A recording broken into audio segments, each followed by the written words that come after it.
Welcome to Your Seventh Sense, a show for mission-driven entrepreneurs to evolve into unstoppable and intuitive leaders. Listen to Terry and her guests as they share stories of being powered by angels and intuition to achieve their success. Now let's unlock the power in you with your host, Terry Wildeman. Welcome everyone to this episode of Your Seventh Sense. This is a bonus episode with my dear friend Joe Nunziata. The season has technically ended, but something kept nudging me. And you know, with all of these episodes, I keep talking about listening to the nudge. So I listened to the nudge and I asked Joe to join me for one last episode in season number 1 to share with you about a very powerful topic that all of us who are entrepreneurs and who are leaders in organizations who lead sales teams really need to hear. So the topic is called spiritual selling, based on his book that was published in 2007, 2008, was it, Joe? 2007, okay. And actually, it's the book that brought the two of us together. So Joe is just this amazing person who I've been interacting with since 2007 because I couldn't get my hands off the book. It was just absolutely brilliant. And together, I think you are going to see a very dynamic show, or listen to a very dynamic show if you're listening to the podcast. So Joe, one thing I didn't get to do because we brought this show together so quickly is I didn't get your bio. So can you share with everyone a little bit about yourself, what it is that you do, how you do it, and then we'll get on with the show. So thank you, Terry. It's always great to see you. And obviously we know each other so many years and are so aligned in our energy. But, I right now, I work with, it's funny because I work with energy and I help people heal and clear their energy. But I started in the business world, so I do it in both sides. I'm kind of like, as you and I discussed, I'm like a hybrid where I go in between the business world, which is using these principles in business, which is different than working with people as individuals who are coming to do their own healing. So I kind of do it in both ways. And for me, just, I'm originally from Brooklyn, New York, and now I live in lovely Southern California with my beautiful wife. But I started in Brooklyn. I was, my dad was a cop. He died on the job when I was 12, which was, of course, a traumatic event. Chaotic life, a lot of ups and downs, felt a lot of guilt and identity and responsibility and pressure. I was the oldest. I'm Italian in this lifetime. I always say I got the food and I got the guilt. So I got both sides of it. And I got, you get the whole thing. And, really struggling, was always a person, I didn't like school, but I did like learning about business and success. And, I early on started reading books and listening at that time. I'll date myself because we're old enough to remember tapes. We used to get actual audio tapes, and now we don't even have CDs anymore. We don't have anything.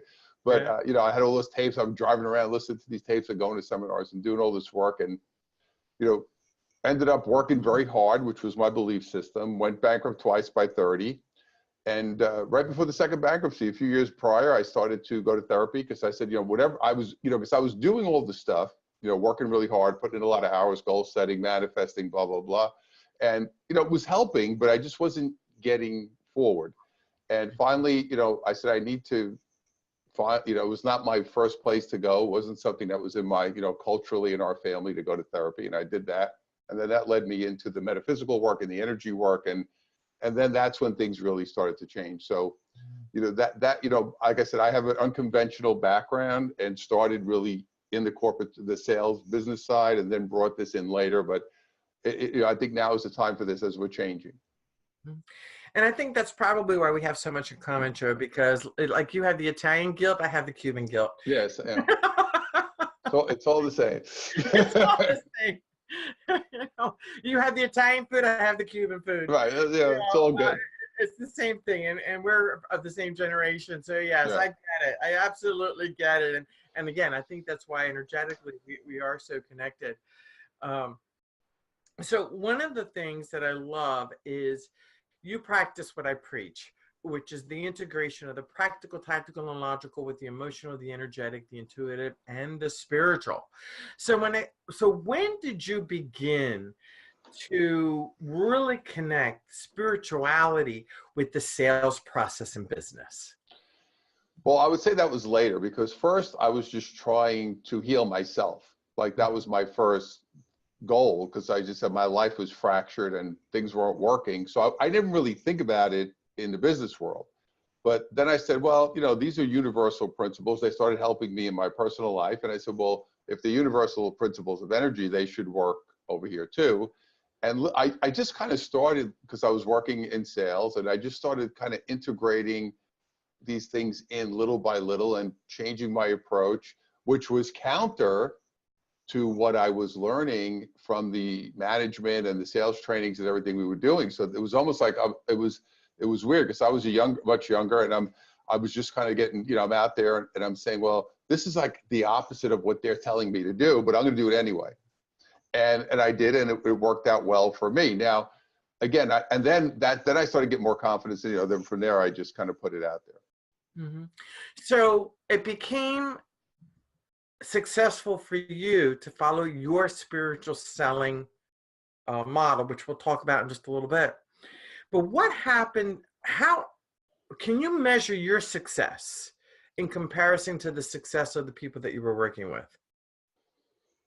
Well, I think it was different in the feeling. And I'm going to say maybe it wasn't different in the amount of sales. I was always pretty high up. I always did pretty well. But I noticed that I was much more calm, and I had much better relationships with the clients, and I didn't have all the problems, because I noticed a lot of the people who did well, a lot of the people didn't pay them, or there was all kinds of issues or drama. So I noticed that it was more, obviously I did well from that perspective as far as the amount of sales, but the big difference to me was I noticed, I said, well, I don't have all these, you seem to have a lot of problems, you people. And I didn't have all these issues, and I didn't have all these disruptions. I was just like going out there, doing my thing, focusing on the greater good and doing what's best for everybody. And it created just a much easier flowing type feeling versus the other people who were like all running around and crazy and, stressed out and in that mode. Wow. And we now know that, because you're very heart-centered, that focus did bring you the calm, ease, and flow that you needed, because you were in calm, ease, and flow. Yeah, and that was not the way I grew up. So, and it's taken me a long time, because even then I was calm. I'll say I was calmer. I was not calm. I was starting to learn to become calm. And that took a long time and a lot of years, because I had such an embedded feeling of disruption in my DNA and that unsettled energy, that it took a long time before that became, okay, this is no longer necessary. Now we can go over here. It was a process to get to that feeling of calmness. It took a while. So in the selling process, we talk about the ideal client, and many sales schools teach a very hard edge, which has actually gone away. That just doesn't work anymore.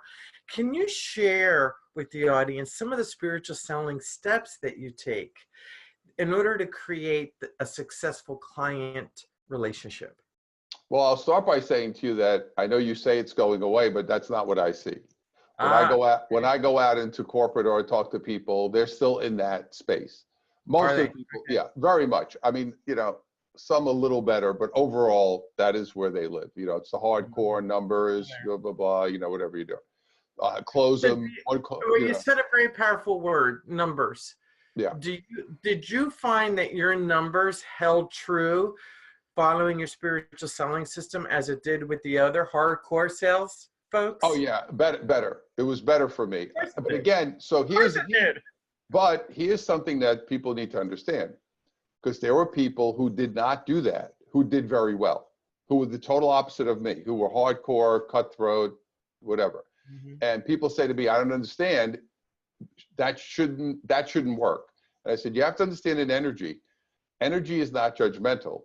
If I'm focusing only on going out there, cutting people's hearts out and making sales, and that's all I focus on, it doesn't mean I can't accomplish that. Now, that will do other damage to them emotionally. Mhm. But from the perspective of people just looking at numbers, see, this is the problem with numbers. Numbers are only telling you part of the story. And in Yeah. in the corporate world, they look at it as it's the whole story, and it is not. Okay. So Because a that's lot of important. that also is repeat business. So if, Right. you know, how much repeat business are they getting compared to you're getting? So they may be meeting their quarterly quotas. Right. However, is the customer coming back the next quarter and the Right. next quarter and the next quarter? Because if they don't feel good with you as a salesperson, they're Right. not going to come back because they only buy from those they know, like, and trust. Over in the big picture, but there is a lot of fear, and a lot of people still purchase based on fear. So again, those people attract those clients. I wasn't, because that wasn't my energy. But Mhm. people who are fear-based are attracting fear-based people. They're playing off those fears, and that's how they're becoming successful. So again, it's not, you know, it's a feeling. Certain people don't have it. I remember early on, I was working in a company. I had a problem with a client. I went to the manager and I said, listen, you know, because to me, if I told somebody I was going to do something, that was my word. Mhm. And that was, you know, that's what I told them. And I Mhm. remember I went into the manager and I said, listen, there's a problem with this. We have to make good on this because whatever happened. And he said, don't worry about it. That's not your concern. You just go sell. And I knew, because my feeling was, this guy doesn't care and he's not going to take care of this person. It hit me very hard emotionally. And from that point forward with that company, I could not sell anymore. Oh. That's me. Now, other people who I told that story to, who I worked with, they could care. Who cares? I got my check. I don't care. So again, Oh. some people are concerned truly and have that compassion, and other people are only focused on the numbers and the money. Do you This is think the way that it is. eventually those kind of salespeople eventually don't succeed? They Eventually? can't, I don't know what eventually is. Is that 100 years? Is it 500 years? I don't know what that is. I don't think it's in our lifetime that we're going to see that. Although I think what you're going to start to see is a separation where certain people will align with business that is in that space, that heart space, that love-based space, and other business will still live in the fear-based space. So I don't know that they Yeah. won't do well financially or whatever's going to happen to them. I just see a separation of energy. How far it goes, as how quickly it happens, I don't know. But my feeling is that it's going to start happening more in a more expansive way into 2019 as we just got through this 11/11 and really taking off. Okay. Now, one thing that I want to make clear with our audience is we call, you know, your book is called Spiritual Selling, and we're talking about spiritual selling. But is it fair to say that it could also be called values-based selling? And also, it's non-dogmatic spirituality. Right. This is not about a religion. This is No. non-dogmatic spirituality. Yeah, it's really, I think of it as love-based selling. Okay. Probably more than anything else, as opposed to that. I obviously, yes, no religious. It's not religious. It's, or you could say it's energy-based selling, because you're doing it based on how you feel and the emotion of energy that you're putting out there. So I would say it's more in that vein.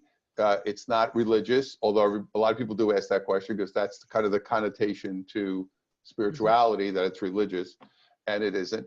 So yeah, it's in that vibration of saying, I'm out there. See, there are three things that I always focus on with people. I said, there's three keys for you to be successful in this sales world, if you want to be in the spiritual side, which is you're here to serve, you're here to share, you're here to share your gifts, and you're here to prosper.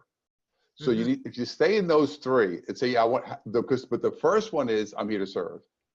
Yeah. So if I'm serving and I'm sharing, and then I should be prospering. But now again, I run into a lot of people who do the first two, but can't receive the money. So then we run into that issue to say, well, hey, I'm serving. I feel like I'm helping people, or I'm doing something positive. I'm sharing what I'm doing, but I'm not prospering. You're not prospering because there's some other emotional issue that is not allowing you to receive for the work. So that's another piece of the puzzle that we have to deal with if we want to live in this space and be successful. Got it. So yeah, it really is about allowing ourselves to receive.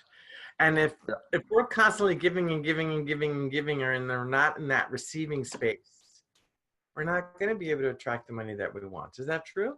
Yeah, and it's the feeling.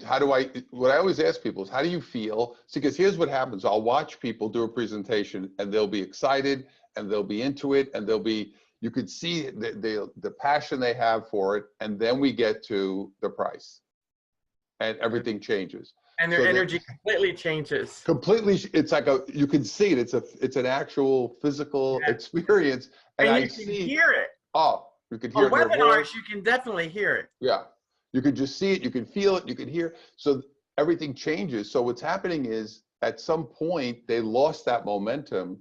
So I always say to people, don't go there trying to sell anything. And they said, well, what do you mean? I said, no, you don't have to sell anything. I said, you just share it. You talk about it. You say, this is what it is. This is how it works. This is how much it is. You just kind of go, you don't go there with the idea that you're selling it, because it changes your physiology, it changes your mindset, it changes your energy. So go there with no expectation and just go to show them what you're doing and just let it go where it goes. And so it's speak from the heart.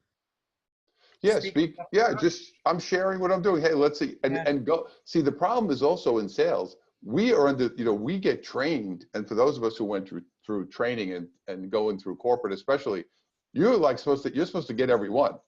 You're supposed to go in there and close them and do what you got to do. So it's kind of like to go in there and say, I'm just going to go in there and remove the expectation. It changes everything. Because now I'm not going in there with it. I'm just going there because I'm going to say, hey, if it's meant to work out, it will. And if it isn't, it won't. But that's trusting the universe and trusting, if you want, whatever you want to call it, to say, I'm going to trust that if I put this in front of the right people, it's going to work out. And the people who should not work with me will not. And that's okay. As you're speaking, I'm thinking of a situation that happened about 23 years ago. Being a military spouse, and a businesswoman first, and then marrying my husband, who was a naval officer, we traveled a lot. So what I did as a businesswoman is the very first thing I did was go to the chambers and join the chambers of commerces to grow the business wherever it is that we were at. And there was one specific place that we moved to, and I went to the chamber, and they said they wouldn't even talk to me unless I paid, unless I was a member first. And I'm like, you got to be kidding me. Let's not even go here. It was the first time that ever happened to me. And then I went to another chamber in the same state, and these people, they never asked for a dime. Because they knew I was new to the state, they knew that it was a little bit of a challenging state to work in, et cetera, et cetera. I spent 6 hours with these people. Each meeting was like 2 hours. Never once did they ask for a dime from me. And in the third meeting, I just pulled my credit card out and I said, I want to be a member of this chamber. And it was because they didn't look at me with dollar signs. They looked at me as a valuable contributor to the business community and wanted to help me as a new resident of the state. And they sold me. I mean, so again, they didn't have to ask for money from me. I gave it graciously because I wanted to, because of the way I was treated. So again, they sold you without selling you. Exactly. That's what I'm saying. Yeah. Exactly. Yeah. Whereas the first one wouldn't even talk to me unless I became a member first. I'm like, hey, you got to be kidding me. So yeah, no, that wasn't the way I wanted to do things. And it really taught me an awful lot. I was like, wow, this is what I want. And as a result, the woman who enrolled me in that chamber, my first book was dedicated to her. There you go. 800 Courtesy was dedicated to her because she was just so magnificent. She really was. So yeah, I really believe that if those of us who are in the sales process, and we're all in sales, are we not? Yeah. Every single one of us are in sales in one way, shape, or form. A lot of times we hear the word sales, and oh, you need to go into sales, and we get very tight. But we fail to recognize is that we are selling in the workplace. We are selling to our bosses. We are selling to our coworkers. We are selling to our families. We are selling constantly. Is that true? Well, listen, you're selling to get a date. You're selling to, you're selling your parents when you're a kid to stay out an hour late. It's all selling, right? We've been doing it our whole lives. It got a negative connotation, but everybody's doing it all the time. So exactly, we think of formal selling as whatever it is, but the bottom line is we're all doing that. Even if you're pitching an idea, what are you doing? You're selling. Exactly. It's the same thing. So do you have 3 steps you can share with the audience to help them with their spiritual selling?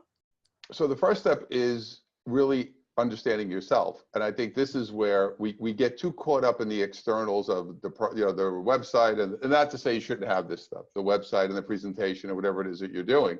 But the main thing is really understanding how you feel. So how do you feel when you go out and talk to people about what you're doing, which is the first part. And then the second part is how do you feel when you have to ask for the money? Yeah. See, those are the 2 critical elements, because if you can't get through those first 2, which is how do you feel about going out there? So, do you have confidence? Do you believe in yourself? Do you believe in what you're selling? What do you feel? How do you feel? Now, don't give me the answers. Yes, yes, yes, because you don't know how you feel about it. And then you get to the money part, then say, how do you feel? And then the third part is, I always want to work on my expertise and my everything else that I do. I work on my presenting. I want to work on, improving what I'm doing. Great companies, great people in general who are extraordinary people are always improving what they're doing. So, you look at great companies, you look at an Amazon, you look at a Google, they're not, you look at these big, they're not sitting back and saying, okay, we're good. The companies that did that are out of business. So as an individual, every day I get up in the morning and I'm saying, I want to be better than yesterday. Now, it doesn't mean I'm going to be exponentially better, but if I'm better every day, think about it. I always say to people, you have 365 opportunities, 366 on a leap year, but you have 365 opportunities a year to be better every day. Right. So think about the momentum of energy that carries to say, wow, because big breakthroughs are the result of a series of adjustments, not one thing. And nobody went from 0 to XYZ 100 million or book sales or popularity or success. Nobody went from 0 to 100. Everybody went up the ladder, and then it seems like, wow, they went quick.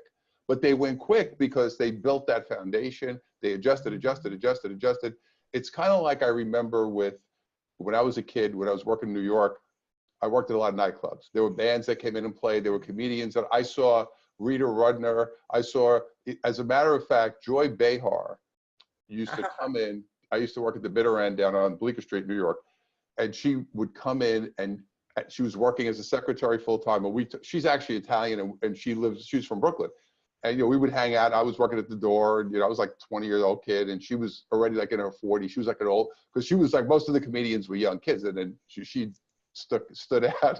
So I kind of went out of my way to kind of talk to her because I knew she was kind of out of place, but she was very nice to me. We would talk, and every week, Tuesday night was the night to come in and work the material. And you saw these people, and all of a sudden they're on TV, and you're like, wow, where'd they come from? You don't realize that it was, all these hours. They talk about the Beatles playing for years in these dumpy little clubs and getting better and changing things. So and then all of a sudden when it happens, it seems like that, but that's not what happened. Overnight. 20-year overnight success. Right, exactly. It's like, oh, look what happened. Oh, wow, you're here. I was like, no, you didn't see all this part. And I think that's part of the problem for people, that we don't see the people. We see the people when they're there, but you didn't see. That's why I spent probably 8 or 10 years reading every biography I could. And the reason was I wanted to understand the journey of each. It wasn't just about, oh, they're successful. I wanted to see how'd they get there. And let me tell you, I didn't read one, and I read everybody's. I did not read one story that said, yeah, I woke up the next day and everything. Every single one was through that going, failing, adjusting, switching. This happened, that happened, overcoming obstacles. They were all the same. And We're all the same. We're all the same energy, and we're here to have that experience. And the idea is go up the ladder, but you've got to be vigilant, and you have to have the desire to want to change every day. And if you don't, because the one thing I learned about energy was this: there is no neutral energy. You're either moving forward or you're moving backward. You're never still. Even when you don't see anything happening, your energy is moving you somewhere. And that is something important for people to remember. Excellent, excellent. So this is a show about intuition, Joe. Before we leave our audience, from an intuition perspective when it comes to spiritual selling, what bit of advice can you give the audience? Trust your feelings. Because the bottom line is, you may hear something that sounds good. Somebody may try to convince you of something that sounds good. Trust your gut. And I will tell you now, if you talk to every person and they're honest, and they will say, every time I went against that feeling, it didn't go well. Now, sometimes you're going into a place where people think you're crazy. And I remember in 2006, when I had the idea for spirit, and I was living in New York then, and I had the idea for spiritual selling. It was 2006, it was a long time ago. And I started talking to people about it, and people thought I was insane. They said, what the hell? It was all that time ago. And I'm talking about this idea to combine energy and spirituality with sales. You know, we've come a long way in that 12-year period. We still have a long way to go, but from 2006, but something said to me, do it, just keep doing it. And you know what? Every little piece of the puzzle fell in place for me. And that's the other thing. Look for the breadcrumbs. Little things will happen. And I got the website. The website, the minute I have an idea like you, I go online, I want to buy the .com. And spiritual selling at that time, somebody— I own about 80 domains. So I'm just saying, my wife said, do you really need all these? I'm like, yes, because these are ideas that are going to come around. These are ideas that are coming. Even though I'm not doing it now, it's coming. But it was taken. I was a little disappointed because at that time I was saying, should I do this? Should I not do this? A few weeks later, I got an email from a guy who I had helped out about 2 years earlier, was going through a divorce, was having a lot of problems. He was a tech guy, and he wanted to pay me, but he didn't have any money. I said, yeah, don't worry about it. I said, you know, help somebody else or whatever it is. I get an email from that guy almost 2 years later, and he said, Joe, I saw what you were doing. Spiritualselling.com became available. I bought it for you as a gift. Things are going much better for me now. How cool is that? So sometimes you get a lightning bolt like that. So that was like, oh, I guess that's what you're supposed to be doing. Yeah, really. And well, right after that, about a month later, I was trying to get a publisher. Couldn't get a publisher. And I'm talking to a friend of mine on the phone who actually lived in San Diego. And he said, you know, I know a guy at Wiley. He said, they was just starting to do Joe Vitale stuff and stuff like that. He said, they may be interested in that topic. And I called the guy up, get him on the phone. Didn't realize he's one of the top guys in Wiley, because I'm just like calling him. I'm like, hey, I got a book. So within 2-3 weeks, we have a couple of conversations. He said, send me some information. I send it to him. He calls me back. He goes, oh, we're going to do it. We're sending you a check. We need the book by this. It was so easy. And then later I got an agent, because everybody said you need an agent. And now I am a published author. And I told her what happened. And she said, that's impossible. You can't do that. So because everybody said you can never get a book like that without an agent. And then meanwhile, I had an agent who never got me a deal. And then I got other deals on my own. See, so this again, belief system, you have to do this way. You have to get an agent. You have to do this. Put it out there, and just, if you have questions, just say, hey, that's the other thing I do all the time. I know you do too. I'm saying, hey, you know, I'm not sure. I'm going to put it out there. Let me know. And you will get answers. You will get answers in many, many different ways.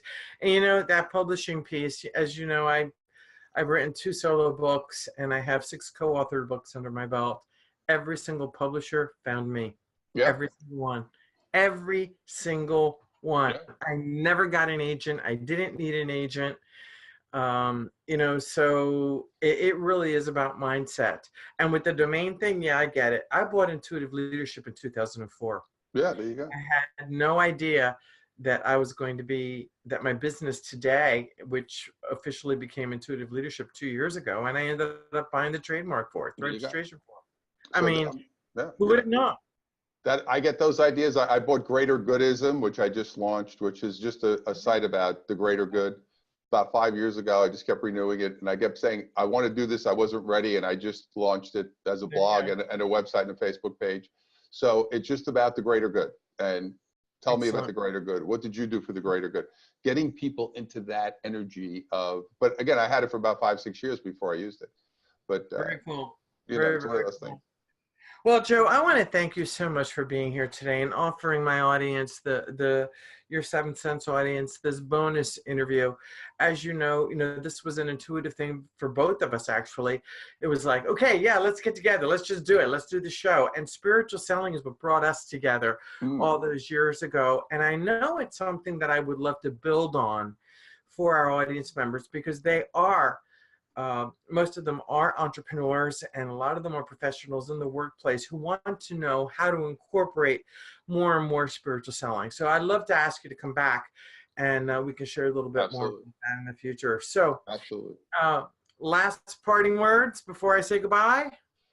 I'm just going to say, even when you don't see it happening, you have to trust yourself and believe in what you're doing. And I think that's been the hardest thing for me, because I'm not a trust person, and I didn't have to grow up in an environment of trust, and a lot of us didn't.